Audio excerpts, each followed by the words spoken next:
आज Doubtnut app download करें। Doubtnut पर अपने सभी गणित, रसायन विज्ञान, भौतिक विज्ञान और जीव विज्ञान के डाउट्स का करो सफाया। बस प्रश्न की फोटो खींचो, एक ही प्रश्न को क्रॉप करो और तुरंत वीडियो सोल्यूशन पाओ। अभी डाउनलोड करें। हेलो दोस्तों, प्रश्न दिया है एक विद्युत परिपथ चित्र में दर्शाया गया है। इसके 1 ओम प्रतिरोध में प्रवाहित धारा तथा विभवांतर की गणना कीजिए।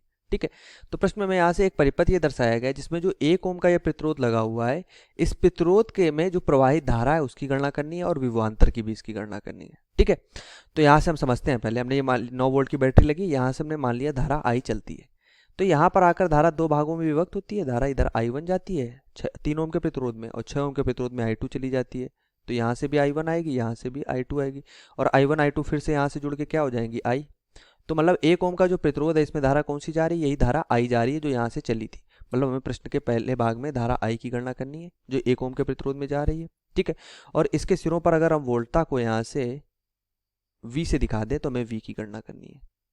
ठीक है, इसको हम V1 से दिखा देते हैं क्योंकि V इक्वल टू हमें मान लिया 9 वोल्ट दिया गया है, तो हमें V1 की गणना करनी है। ठीक है, 1 ओम के प्रतिरोध को हम R1 से, इसको हम R2 से और इसको हम R3 से दिखा देते हैं। पहले प्रतिरोधों को हल करते हैं।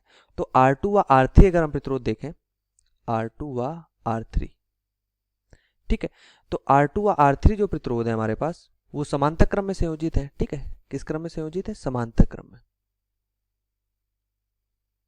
तो इनको जोड़ देते हैं। R डैश इक्वल टू हो जाएगा R2 गुणे R3 बटे R2 प्लस R3। तो ये हो गया 6 गुणे 3, 6 3 18 बटे 6 प्लस 3 9, 18 बटे 9 मतलब 2 ओम। ठीक है, अब इस R डैश के साथ अगर हम इस परिपथ को देखें तो ये R डैश बन गया, इसको R डैश निकाल लिया हमने। इस R डैश के साथ जो R1 लगा हुआ है, R डैश व R1 दोनों श्रेणी क्रम में है, तो यहाँ से क्या है? श्रेणी क्रम में, श्रेणी क्रम। ठीक है, तो यहाँ से ये हो जाएगा तुल्य प्रतिरोध अगर हम R से लिख लें तो ये हो गया 2 + 1 मतलब कि 3 ओम का प्रतिरोध हो गया। ठीक, तुल्य प्रतिरोध हमारे पास परिपथ का 3 ओम आ गया। हमें यहाँ से प्रवाहित धारा चाहिए, तो I धारा यहाँ से प्रवाहित हो रही है इसमें, तो I इक्वल टू हमारे पास क्या हो जाएगा? V बटे R। ठीक, V हमारे पास 9 वोल्ट का है, परिपथ हमारे पास कितना? 3 ओम का प्रतिरोध निकला हुआ है, तो ये कितना आ जाएगा? 3 एम्पियर की धारा I प्रवाहित हो रही है। तो परिपथ में I जो धारा प्रवाहित हो रही है वो 3 एम्पियर की प्रवाहित हो रही है। अब अगर 3 एम्पियर की धारा I यहाँ प्रवाहित हो रही है, इसकी सिरों की प्रतिरोध हमारे पास 1 ओम है, तो अगर हमें वोल्टता चाहिए तो वोल्टता अगर हमने V1 से दिखाई है तो V1 इक्वल टू क्या हो जाएगा? I गुणे R। R हमारे पास यहाँ पर R1 ले लेंगे क्योंकि 1 ओम के प्रतिरोध के सिरों पर वोल्टता चाहिए। तो I हमारे पास कितना है? 3 एम्पियर। R1 कितना है? 1, मतलब कि 3 वोल्ट की हमारे पास क्या आ जाएगी? वोल्टता।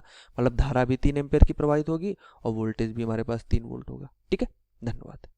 कक्षा 6 से 12वीं से लेकर नीट, IIT, JEE वो एडवांस के लेवल तक 1 करोड़ से ज्यादा छात्रों का भरोसा। आज ही डाउनलोड करें डाउटनेट ऐप या व्हाट्सएप करें अपने सारे डाउट्स 8400 400 400 पर।